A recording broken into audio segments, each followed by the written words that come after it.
दिल बेशक इल्म ना समझे तो सबूर करो सबूरी। आत्मदास साची यह प्रकरण श्रृंगार ग्रंथ की 27वां प्रकरण से चौपाई 1 का जो वर्णन है। इस चौपाई में श्री राजी महाराज जी सभी परमात्मा को संबोधित करते हुए फरमाते हैं कि कहता माता तुमको दिया सो जानत है दिल तुम दिल बेशक इल्म ना समझे तो सबूर करो सब मिल। कि हे सुंदर साक्षी राजी महाराज कहते कि हे परमधाम की आत्माओं, मैंने अपने हृदय का वो अनमोल तारतम ज्ञान तुम्हें दिया है, जिसके बारे में तुम्हारे हृदय जो है निश्चित रूप से अवगत है। फिर भी यदि बेशक इल्म ना समझे, इतना आगाध तारतम ज्ञान का ज्ञान पाकर भी यदि तुम्हें मेरी वास्तविक स्वरूप की पहचान नहीं हुई है, या कहें तो ब्रह्मवाणी का जो शब्द है उसके बारे में यदि कुछ अभी भी संशय बाकी है तो सबूर करो सब मिल। तो आप सभी मिलकर के इस बात का चिंतन मनन कीजिए कि आखिर में चूक कहाँ पर हो गए। आच्छादित के हृदय से प्रकट होने वाली दिव्य ज्ञान जिसे हम तारतम वाणी कहते हैं, वह हमने पाया और उस इल्म को क्या कहा गया? बेशक इल्म। बेशक इल्म का तात्पर्य क्या है? जिसमें कोई शंका ही ना रहे, शंका रहित ज्ञान हमें दिया है। लेकिन ये शंका रहित ज्ञान आकर भी यदि हमारा हृदय आच्छादित के प्रति समर्पित नहीं होता है, यदि हम उनको अपने धाम हृदय में अंगीकार नहीं कर पाते, उस शोभा को नहीं बसा पाते हैं, तो निश्चित ही कहीं न कहीं जो भूल हो रही है हमसे ही हो रही है। यह बात वैसे ही है जिस तरह से कोई रोगी है, उसे दवा दिया जा रहा है, लेकिन फिर भी उसका जो रोग है वो ठीक नहीं हो रहा है, तो निश्चित ही यह विचारणीय प्रश्न है कि वास्तव में चिकित्सा करते हुए भी चूक कहाँ हो रही है। यह प्रकरण का शीर्षक चौपाई ही है। शीर्षक ही है माता हक ताला ने मोमिनों को दिया। माता यानी कि परमधाम का बेशक इल्म जो राजी महाराज जी के धाम हृदय से प्रवाहित हुई है और महामती जी के मुखाबिल से उच्चारित हुई है, यह बेशक इल्म है। और यह इल्म इतना महत्वपूर्ण है जिसके बारे में शब्द से वर्णन किया नहीं जा सकता। आप सभी को विदित है, आप सभी जानते हैं, ब्रह्मवाणी का चिंतन मनन करते हैं, चर्चाओं में या पठन पाठन में आपने अवश्य सुना है कि इस ब्रह्मवाणी को पाने के लिए कितनों ने कितने कितने कष्ट साधनाएं की। यह वाणी के कारण कई जले हैं, यह वाणी के कारण कई तिल दे काटा, यह वाणी के कारण कई अगीन की गए। आप देखिए, यह वाणी के कारण कई भैरव छापा है। इस ब्रह्मवाणी को पाने के लिए कितनों ने अपने शरीर को टुकड़े टुकड़े कर दिए, फिर भी उन्हें यह ब्रह्मवाणी का लाभ प्राप्त नहीं हो सका। इस ब्रह्मवाणी को प्राप्ति के लिए कितने ने भैरव जब पहाड़ से कूद करके अपने प्राण तक त्याग दिए, लेकिन ब्रह्मवाणी का श्रवण का लाभ उन्हें भी प्राप्त नहीं हुआ। हम सुंदर साहब कितने भाग्यशाली हैं जो हमें थोड़ी सी जिज्ञासा करने मात्र से ही आज यह ब्रह्मवाणी उपलब्ध हो गई है। हमारे घर घर में ब्रह्मवाणी का हम पठन पाठन करते हैं, चिंतन मनन करते हैं, प्रत्येक सप्ताह ब्रह्मवाणी का चर्चा का श्रवण करते हैं, ब्रह्मवाणी का आनंद लेते हैं। अपने घर में भी मोबाइल के द्वारा या अन्य संसाधनों के द्वारा ब्रह्मवाणी की चर्चा का स्वागत करते हैं। कितनी गरिमामय बात है। आप देखिए, सारे सृष्टि में बड़े बड़े ज्ञानी होंगे, बड़े बड़े तपस्वी हो गए, बड़े बड़े यति हो गए, जिन्हें वेद शास्त्र पुराण इत्यादि गीता भागवत का बहुत गहरी ज्ञान रखने वाले बहुत सारे संत महात्मा हुए। ऐसे भी समाधिस्थ महात्मा जन हुए हैं जिन्होंने समाधि की अवस्था में पहुंच करके अपनी वासना शून्य यानी विकार से पूर्ण रूप से मुक्त हो गए, वित्राग की अवस्था को प्राप्त करते हुए। लेकिन ऐसी समाधि में वासना शून्य होकर के वह कहाँ का सुख उपभोग कर सकते हैं? स्वर्ग, वैकुंठ, शून्य, निराकार मंडल तक। इससे परे का ज्ञान बड़े से बड़े वितराग योगी का को भी नहीं प्राप्त है। बड़े से बड़े वेद के ज्ञाता को भी यह प्राप्त नहीं है कि वास्तव में इस निराकार मंडल से परे जो है वह कौन है, कौन सारे सृष्टि को संचालन करता है, इसका ज्ञान किसी को भी नहीं है। आप देखिए इस ब्रह्मांड के मस्तक में घुटने टेके इस वाणी के आगे बड़े बड़े ऋषि ने, बड़े बड़े ब्रह्मचार्य ने, बड़े बड़े कबीर के पंथों ने भी घुटने टेके हैं। गीता के दौरान हमें श्रवण करने मिलता है, जब श्री जी चर्चा करते हैं तो चिंतामणि जैसे आचार्य, कबीरपंथ के आचार्य, वो भी नतमस्तक हो जाते श्री जी के ब्रह्मांड की चर्चा के आगे। लालदास जी जो भागवत के विशिष्ट ज्ञान रखने वाले थे, वो भी आकर के श्री जी के चरणों को ग्रहण कर लेते हैं। इसी तरह से आप देखिए वेदों के विद्वान, शास्त्रों के ज्ञाता बहुत सारे हुए, जहां जहां भी गए हैं वहां वहां पर इस ब्रह्मांड के आगे सभी ने अपना शीश को झुकाए हैं। चाहे हरिद्वार का कुंभ मेला हो 1735 का, जिसमें देखिए हिंदू धर्म ग्रंथ के सारे संप्रदाय के सारे आचार्य ने यह स्वीकार किया कि वास्तव में आप ही बुद्धि निष्कलंक स्वरूप हो, आप ही प्राणनाथ हो, आप ही अक्षरातीत हो। आपके द्वारा कही हुई ज्ञान इस संसार से परे की है, जिसके आगे हम नतमस्तक है। इससे भी आगे चलिए, दिल्ली में जब औरंगजेब के पास ब्रह्म आत्माएं जाते हैं तो वहां के मौलवी ने तो अब भी सर झुका है। जब 12 मौलवी जाकर के जामा नदी की सीढ़ियों पर सनदी की वाणी गाते हैं तो वो भी सर झुकाते हैं, ले जाकर के औरंगजेब से भेंट कराते हैं। औरंगजेब भी देख करके सर अपना झुका लेता है। कट्टर शेख इस्लाम जो काजी, वो भी स्वीकार करते वास्तव में आखिरत का वक्त आ चुका है, इमाम मेहदी प्रकट हो चुके हैं। इस तरह से इस ज्ञान के संसार में जो भी आया उन्हें अपने अहंकार को त्यागा। आगे चलते हैं, पद्मावती पूरी धाम की जब लीला होती है तो वहां पर भी देखिए, उससे पहले सूरत भीमभट्ट, श्यामभट्ट जैसे वेदांत के विद्वान, गोविंद जी व्यास जैसे भागवत के प्रकांड विद्वान जैसे महान आत्माओं ने इस ब्रह्मवाणी को अंगीकार किया। अपना ज्ञान को सब कुछ छोड़ करके प्राणनाथ की शरणों में अपना जीवन व्यतीत किए। इसी प्रकार से पन्ना धाम में भी बड़े बड़े आचार्य आते हैं। सुंदर बल्लभ भले भले कलमाए 14 विद्या गुण है पर एको जानत नाही। इस संसार के प्रकांड विद्वान कहे जाने सुंदर बल्लभ को बुलाया जाता है शास्त्रार्थ के लिए। 14 विद्या के ज्ञाता होते हुए उन्हें परमात्मा के बारे में एक शब्द का भी ज्ञान वो नहीं रखते। सोचिए हम कितने भाग्यशाली हैं जो हमारे छोटे छोटे बच्चे भी जानते हैं कि हर पार गया है, गया पार अच्छा पार वतन है, जाइए इंद्र। अर्जुन रसूल को बुलाया जाता है, वो भी नतमस्तक हो जाते कि यही आखिरी जमाने का खावंद है। इस तरह से आगे जब सवारी निकाले जाते, काफिले में पहुंचा जाता, वहां पर मौलवियों से भी शास्त्रार्थ हुआ होता है। उन्हें महाजरनामा लिख देते हैं कि हमने स्वीकार किया है कि क़यामत का समय आ चुका है और जो पावन परमात्मा है वो जाहिर हो चुके हैं।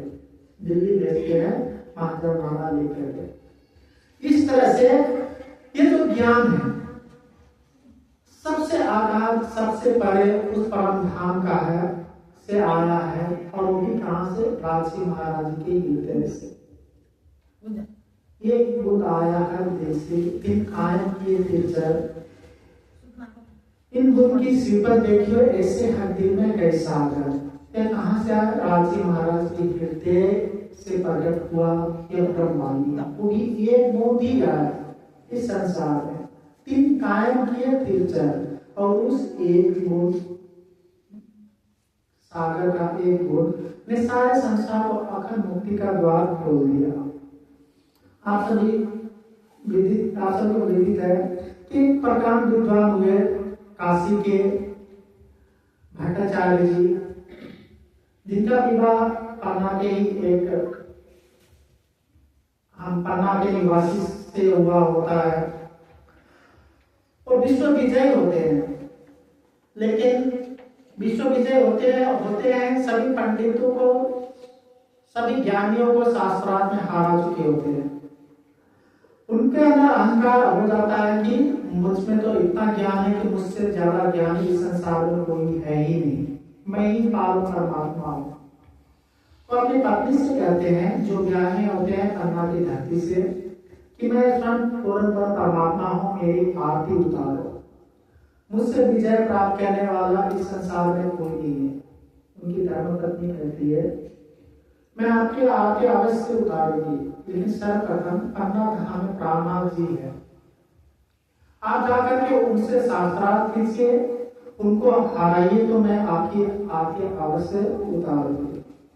वो चल देते हैं, कहते ठीक है, आज तक मैं शास्त्रार्थ में किसी से हारा नहीं है, तो प्राणनाथ जी को मैं उनसे भी भेंट करते हैं। जाकर बैलगाड़ी पर सारे पुस्तकों का बोझ लोग डालते हैं और चल पड़ते हैं पन्ना की धरती में। लेकिन सोचिए, विश्व विजय जो पंडित है वह पहुंचता है पन्ना की धरती पर, और मात्र 5-6 वर्ष की जो बालिका होती है, राजी महाराज की ऐसी लीला होती है कि वो 5-6 वर्ष की बालिका क्या गाती है, हमारे बहन सुंदर साधनिका जी हमेशा गाते हैं, अब कहूं मूल वचन प्रकार, अब सुनियो मूल वचन प्रकार, जब नहीं बुझो मोह अहंकार, ना ही निराकार, ना ही शून्य, ना निरंजन, ना निर्गुण, ना निरंजन, ना ईश्वर, ना मूल प्रकृति, तादिक की कहूं आपा बुद्धि। भट्टाचार्य जी समझते हैं कि अरे ये तो कहाँ की बात कर रहे हैं, जब इस संसार की ना उत्पत्ति हुई थी, ना निरंजन था, ना निराकार था, ना शून्य था, ना निर्गुण था, जब सृष्टि का रचना ही नहीं हो रहा, तादिक की कहूं आपा बुद्धि की बात कर रहे हैं, उससे परे की बात एक बालिका कह रही है, तो उनका जो ज्ञान का अहंकार था कि इसके बारे में मैं थोड़ा सा जान ही नहीं रहता हूँ, जो बातें ये बालिकाएं कह रही है उसके बारे में तो मुझे कुछ ज्ञान ही नहीं है। जब इन बालिकाओं में इतनी ज्ञान है, जो सृष्टि रचना से परे की बातें कह रहा है, उससे पूर्व की बातें को इतनी सरल भाषा में गा करके व्यक्त कर रही है, तो फिर प्राणनाथ जी कैसे होंगे? वो बिना शास्त्रार्थ के जाकर के के चरणों में प्रणाम करते हैं और सदा सदा के लिए उनकी सेवा में लग जाते हैं। देखिए सुंदर सा जी, तापा वाणी का महत्व कितना है, जिसके आगे एक नहीं अनेकों संत महंतों ने सर्व समर्थन किया है, प्राणनाथ जी को अचादित स्वरूप में स्वीकार किया। इसलिए तापा वाणी क्या करती है, रामदेव कहते एकता माता तुमको दिया, सो जानत है तुम दिए। ये ब्रह्म आत्मा तुम्हारा दिल निश्चित रूप से जानता कि मैंने जो ब्रह्म ज्ञान दिया है, जो मेरे हृदय का प्रकटन स्वरूप है, वो कितना महत्वपूर्ण है। और यह ज्ञान ऐसा है जिसके बिना इस सृष्टि में कोई भी सृष्टि, जीव हो, ईश्वरी हो या ब्रह्म सृष्टि हो, इस ब्रह्म ज्ञान को पाए बिना इस हर ब्रह्मांड से परे कोई नहीं जा सकता, ना ही हर ब्रह्मांड से परे बेहद या परम धाम का साक्षात्कार ही कर सकता है। इस तरह से यह ज्ञान जो है बहुत ही महत्वपूर्ण है। आप सभी इस ज्ञान को धारण तो किया है, लिए तो है आपने, इस ज्ञान के बारे में चर्चा भी सुनते हैं, करते भी है, लेकिन फिर भी ऐसी क्या बात है जो ऐसा बेसा ज्ञान मिलके भी पाकर भी आपका जो हृदय है वो परम धाम की शोभा लीला में भ्रमण नहीं करता। इसलिए कहते हैं कि आप अपने अर्थ में जा न सके बिना इल्म। हे ब्रह्म आत्माओं, इस संसार में कोई भी ऐसी सृष्टि या नहीं है जो बिना तारतम्य ज्ञान के इस हद ब्रह्मांड को पार करके बेहद या उससे परे परम धाम तक पहुंचा जा सकता है। इसलिए राजी महाराज जी की यह अपार मेहर है हम ब्रह्म आत्माओं पर कि उन्होंने यह तारतम्य ज्ञान हम ब्रह्म आत्माओं के लिए इस संसार में उजागर किया, जिसके ज्ञान के प्रकाश में हम परम धाम को प्राप्त कर सकते हैं, युगल स्वर्ग का दीदार कर सकते हैं। इसलिए कहते हैं कि आप अपने अर्थ में जा न सके बिना इल्म। तो फुरमान लदुनी भेजिया, तो फुरमान इल्म भेजिया, रूपे दरगाही जान खसन। ब्रह्म आत्माओं को परम धाम की शुद्धि देने के लिए, परम धाम की साक्षात्कार कराने के लिए, परम धाम की लज्जत देने के लिए राजी महाराज जी ने इस संसार में धर्म ग्रंथों में अपनी निशानियां, अपनी पहचान दिलवाया और राजी महाराज जी ने अपने आत्म ज्ञान को भी इस संसार में उजागर किया। इसलिए वास्ते वाहिदर जो परम आत्माएं हैं उनके लिए इस संसार में उन्होंने यह आत्म ज्ञान का अवतरण किया है। और आत्म ज्ञान भी इतना महत्वपूर्ण है जिसके बारे में रास ग्रंथ में कहा गया है, भारे वचन छे निर्धार, सात कैसे ये विचार, जो न कहूं सत्यों साथ तो केम सात पहुंच से पार। कि भारे वचन छे निर्धार, ये जो ब्रह्मवाणी राजी महाराज ने हमें दिए है ये बहुत ही महत्वपूर्ण है। ये सुंदर साथ और जो भी सुंदर साथ इस ब्रह्मवाणी को आत्मसात करेंगे, साथ कैसे ये विचार, वो विचार करेंगे, अपनी आत्म जागृति के संबंध में विचार करेंगे और उस विचार के द्वारा वो परम धाम की शुद्धि उन्हें प्राप्त होगी और उस शुद्धि के द्वारा परम धाम की चितवनी करेंगे तो उनको परम धाम की सारी लज्जत उनकी हृदय इसी संसार में वो अंगीकार कर सकेंगे।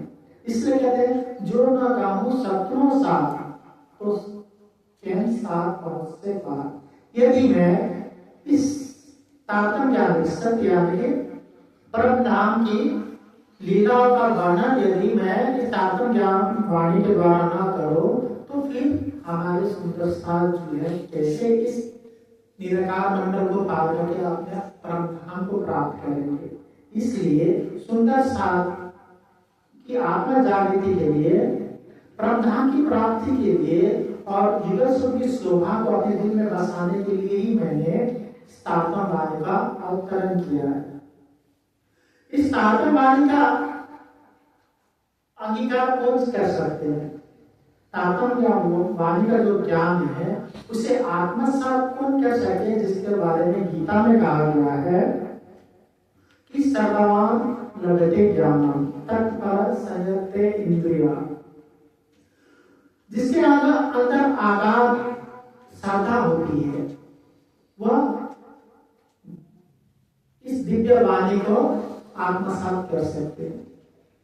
श्रद्धा, जिसके अंदर श्रद्धा होगी वही इस दिव्य वाणी का लाभ उठा सकता है, अन्यथा नहीं। श्रद्धाहीन व्यक्ति के अंदर ब्रह्म ज्ञान का प्रकाश हो ही नहीं सकता। इसलिए कहते हैं श्रद्धावान लभते ज्ञान। इसलिए ब्रह्मवाणी का जब चर्चा हो रहा हो उस समय हमें पूर्ण श्रद्धा के साथ एक चित्त होकर के इसका श्रवण करना चाहिए।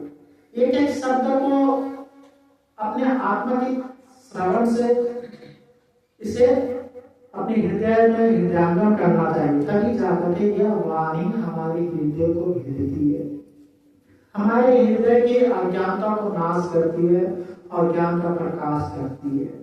तत्परम संयते इंद्रिय। जो व्यक्ति ब्रह्म ज्ञान के प्राप्ति हेतु सदैव तत्पर रहता है वही इसके अधिकारी है। और तीसरा कौन अधिकारी है? संयते इंद्रिय, यानी कि जो अपने मन इंद्रियों को अपने बस में करता है वही इस ज्ञान को अधिकारी हो सकता है।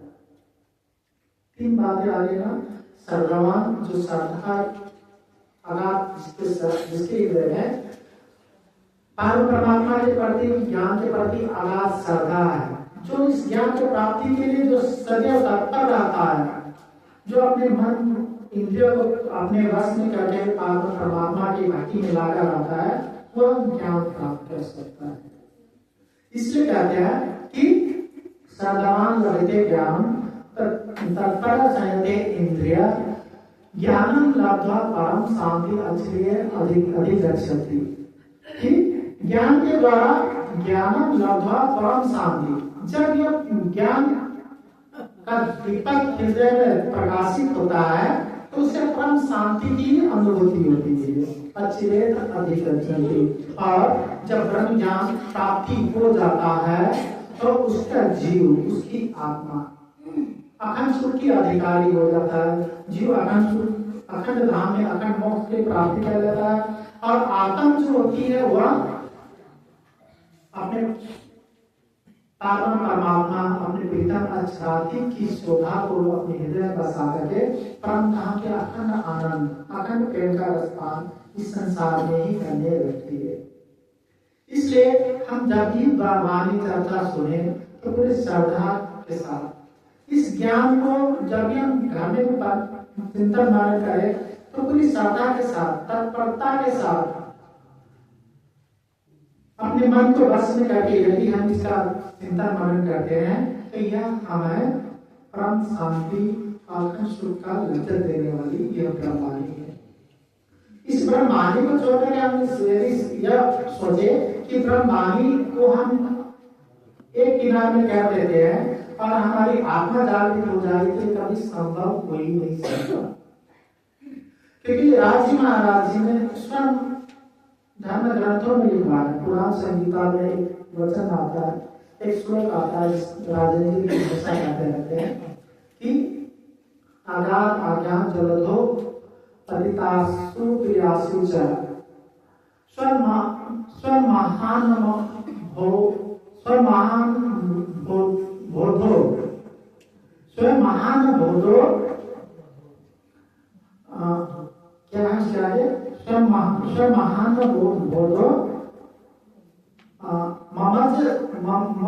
ममज पुरुषोत्तम, कि जब ब्रह्म आत्माएं इस संसार में आ जाएगी, इस अज्ञान अगाध अज्ञान से भरे इस सागर में जब अवतरित होगी तो अपने परम धाम को विस्मृत को प्राप्ति, यानी कि वो परम धाम को भूल जाएगी और इस संसार में ही गलित लाभ करके संसारिक जीव की तरह ही अपने आप को मानेंगे।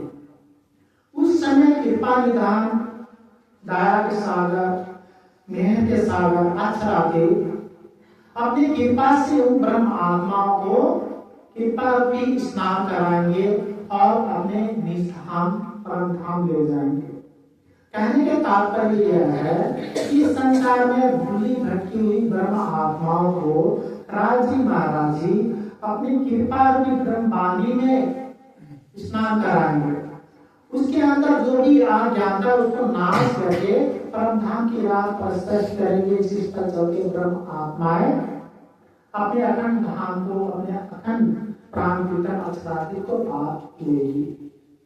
इस तरह से संसार के धर्म ग्रंथों में भी ये सारी बातें उल्लेखित की गई है। यहाँ पर कहा जा रहा है एता माता तुमको दिया सो जानत है तुम दिल। ये सुंदर साथ जी, आपका हृदय निश्चित रूप से जानता है कि राजी महाराज जी ने जो अपने हृदय का ज्ञान तुम्हें दिया, आपका वाणी दी है, वो कितनी महत्वपूर्ण है। बेशक इल्मे ना समझे, फिर भी यदि बेशक इल्म आप नहीं समझ पाते, इसके द्वारा अचानक की पूर्ण पहचान नहीं हो जाती है, तो सहूर करो सब योग। तो इस बात का आप सभी विचार कीजिए, चिंतन मंथन कीजिए, चूक कहाँ हो रही है। बेशक इल्म कहा गया, बेशक इल्मे ना समझे। ब्रह्मवाणी को पा करके हम समझे सुंदर साधकों को ना तो हद में शक है, ना बेहद में, ना परमधाम में, ना अक्षरातीत के बारे में कोई शक है। ब्रह्मवाणी भी यही कहती है, हमको न शक हद में, ना कछु शक, ना कछु बेहद शक, शक रही ना बेहद पार की, दिया बेशक इलम हक, कि हमें ना तो हद के ब्रह्मांड के बारे में कोई शक रह गया, ना ही बेहद के परे, हद के परे बेहद के ब्रह्मांड के बारे में कोई शक है, ना ही बेहद के बारे जो परम धाम है उसके बारे में भी हमें किसी प्रकार का कोई शक नहीं रह गया इस आत्मवाणी के प्रकाश में। ऐसे बेशक होएंगे, लेकिन फिर भी प्रश्न किया जाता है कि ऐसे बेशक होएंगे तुम्हें अज्जू ना अर्श लग जाता है।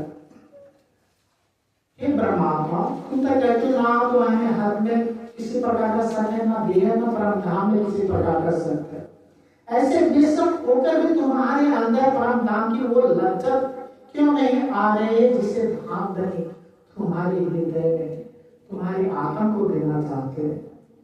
ऐसे बेशक होइए अर्जुना अर्श लग जाता, एता माता ले दिल में, हाय हाय तुम्हें अर्जुना दादा आवता। तुमने अपने हृदय में, राजी महाराज जी ने जो अपने हृदय के ज्ञान तात्पर्य दी है, वह ज्ञान को अपने हृदय में बसा दिया। तुम तो कहते हो कि मैंने एता माता ले दी, राजी महाराज जी के तात्पर्य को हृदय में बसा लिया, लेकिन हाय हाय ये कैसी विडंबना है कि अभी भी धनी का विरह नहीं आया, उनका प्रेम का दर्द तुम्हारे हृदय में नहीं उठ रही है, उनके प्राप्ति के लिए तुम्हारे अंदर कोई तरफ दिखाई नहीं पड़ती। ये कैसी विडंबना है, ऐसे क्यों हो रहा है? वाणी कहती है सहूर बिना सब रह गया, और सहूर तो सब, और सहूर तो लदुनी माए। वस्तुतः तुम्हें जो वाणी दी गई है उसकी वास्तव में आत्मिक धरातल पर चिंतन मनन न करने के कारण तुम्हारे अंदर उस परम धाम की लज्जत नहीं आ सकी है, परम धाम का स्वाद तुम्हारे हृदय तक नहीं पा रहा। लेकिन ये सहूर कहाँ पर है? सहूर लदुनी माए, सहूर कहाँ है? ब्रह्मवाणी में। आज तक जितने भी ऋषि मनीषी हुए हैं, इस संसार के जितने भी ज्ञान है, उस सभी का चिंतन मनन किया। उस चिंतन मनन के आधार पर उन्होंने यह निर्णय नहीं कर पाए कि हद के परे भी कोई सत्ता है, और जो है वो कौन है, कैसे है, कहाँ रहते हैं, उनकी लीला क्या है, इसके बारे में किसी को भी सहूर नहीं था। वह सहूर तात्पर्य ने दिए। सारे संसार कहां तक आकर अटक गए?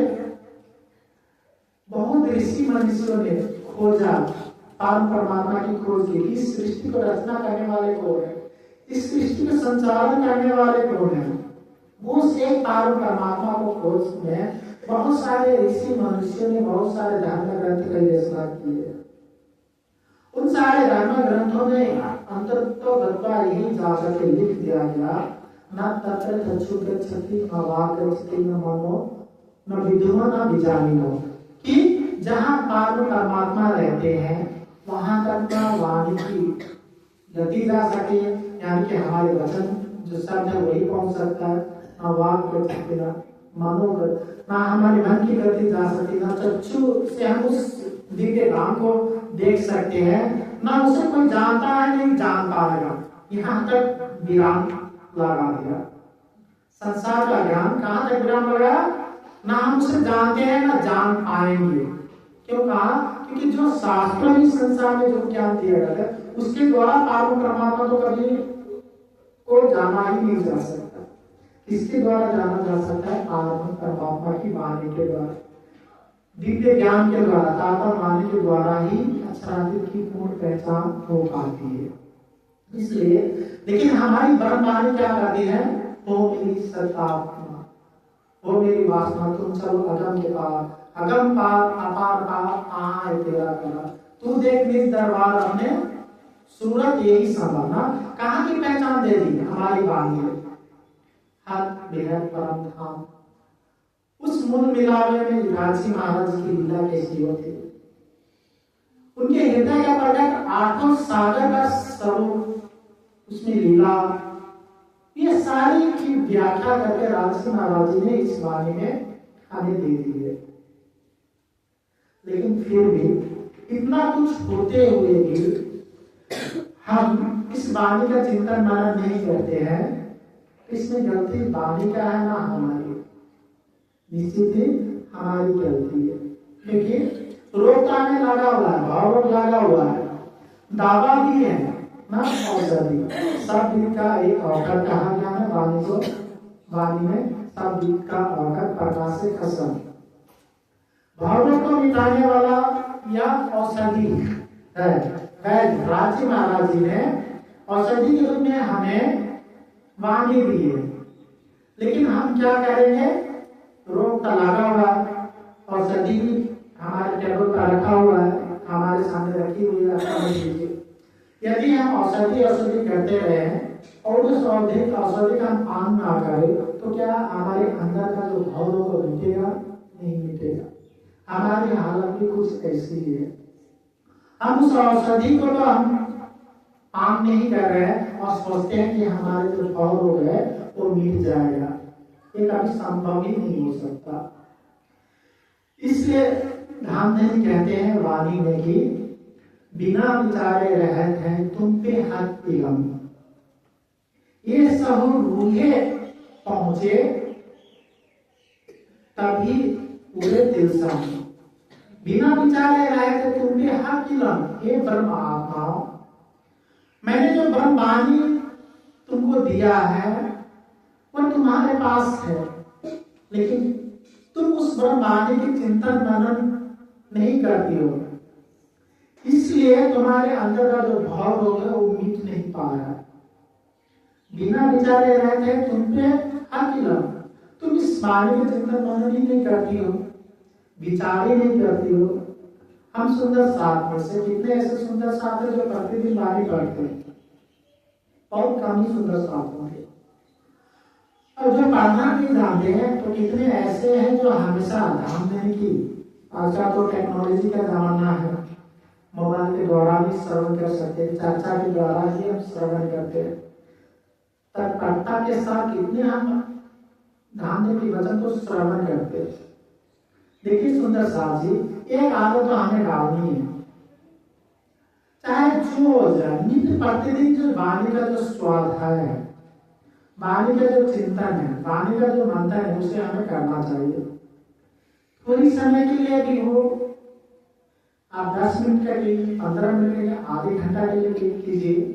जितना समय आप निकाल पाते हैं उतने समय के लिए आप नित्य प्रतिदिन स्वाध्याय में लगाइए। इसे हम अगर स्वाध्याय प्रतिदिन करते हैं तो क्या है, ब्रह्म वाणी में जो राजसी महाराज ने अपने दिल का भेद बताया उस सभी के बारे में हमें ज्ञान होते जाएगा। हमारे मन में जो भी शक शंकाएं होगी वो ब्रह्म वाणी का चिंतन मनन करके हम उसे मिटा सकते हैं। तापन वाणी में तो हमेशा यही कहते हैं ना, जब तापन पाठ करते हैं, ये सतवाणी मत के ले जो इनको सार ना, ये सतवाणी मत के, इस ब्रह्म वाणी का चिंतन मनन करके जो इसका सार रूप है, तापन सार जागनी विचार। तापन का सार क्या है, ब्रह्म आत्मा को जागनी कैसी हो रही है, उसकी शुद्धि सारे ब्रह्म वाणी में दी गई। जब उस सार को जो चिंतन मनन है उसको हम आत्मसात करते हैं, उसमें बताई हुई राह पर जब हम अपना कदम बढ़ाते हैं तभी जाकर हमारी आत्मा जागृत होगी। सब कुछ हमारे पास है, तापन ज्ञान का उजाला है, लेकिन हम उस उजाले को अपने हृदय तक जाने नहीं देंगे, हृदय में बसाएंगे नहीं, तो हमारे अंदर का जो अंधकार है, अज्ञान का अंधकार है, वो कैसे मिटेगी।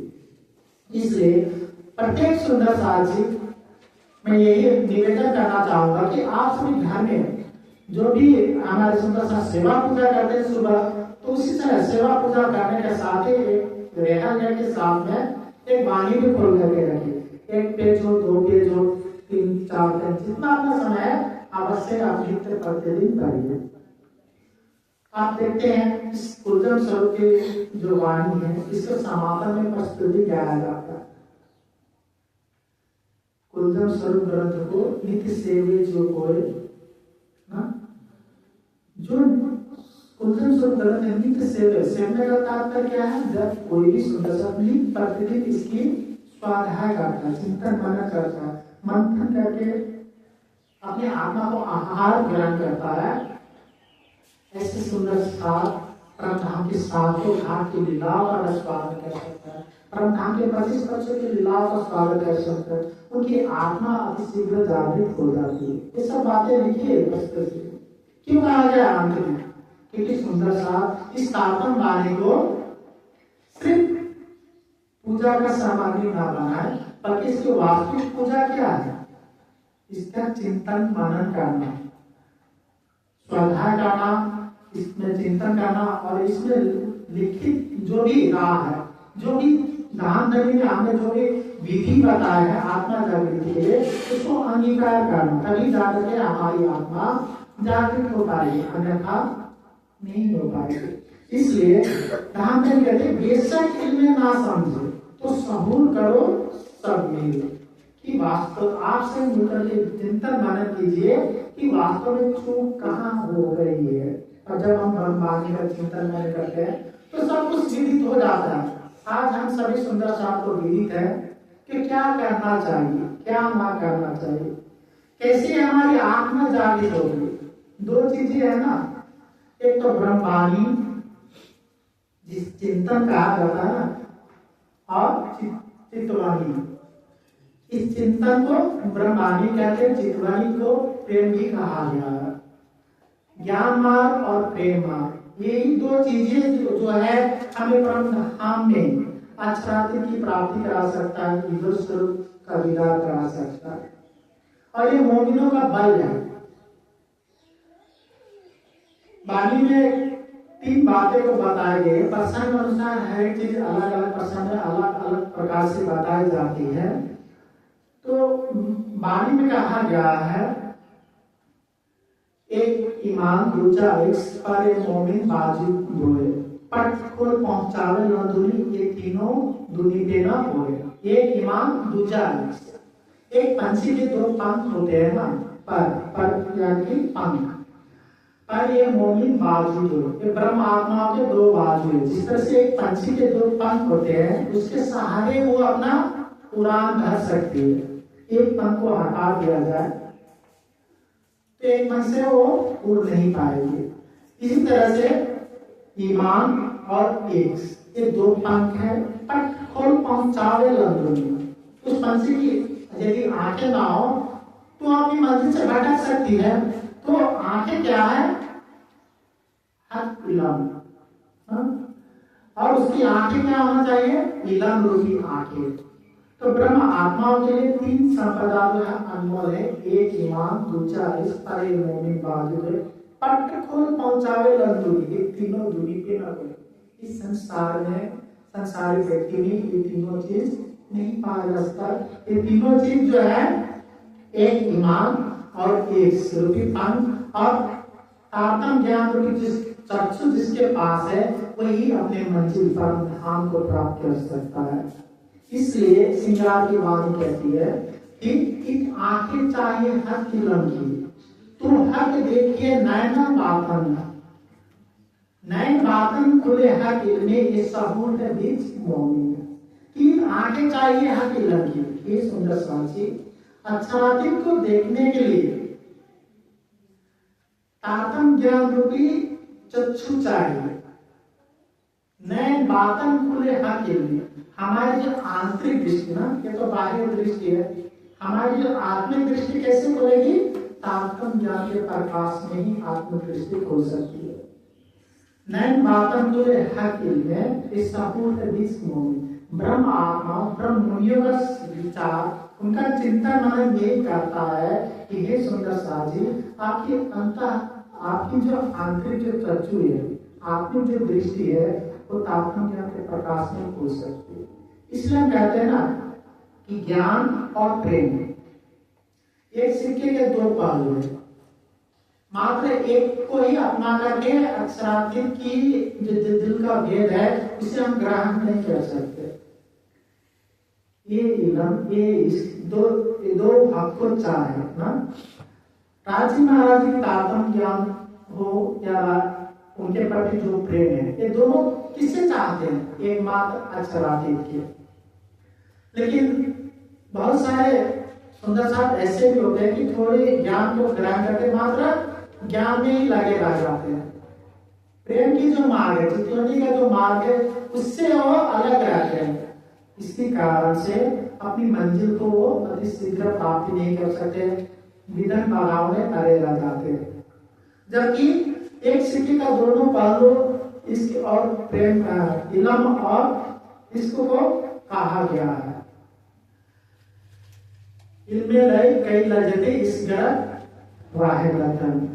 इलम के द्वारा परम धाम की लज्जत लिया जा सकता है, वहां का रस स्वादन किया जा सकता है, और उस इलम के प्रकाश में प्रेम भी आ जाता है। तो निसंदेह आस्वादित के प्रेम में गलतान होने का सुअवसर भी प्राप्त हो जाता है। इसलिए हमारे लिए ज्ञान और प्रेम मार्ग, ज्ञान मार्ग और प्रेम मार्ग, जो ब्रह्मांड का चिंतन मनन है, और प्रेम मार्ग जो चितवनी जिसे कहा जाता है, इससे कभी भी विचलित नहीं होना चाहिए। इसे नित्य प्रतिदिन अपने जीवन का एक अंग मान करके, जिस तरह से हमारे जीवन को सुचारू रूप से चलाने के लिए आहार की आवश्यकता होती है, उसी प्रकार से हमारी आत्मिक जागृति के लिए प्रेम मार्ग और ज्ञान मार्ग, ये दोनों अति आवश्यक है।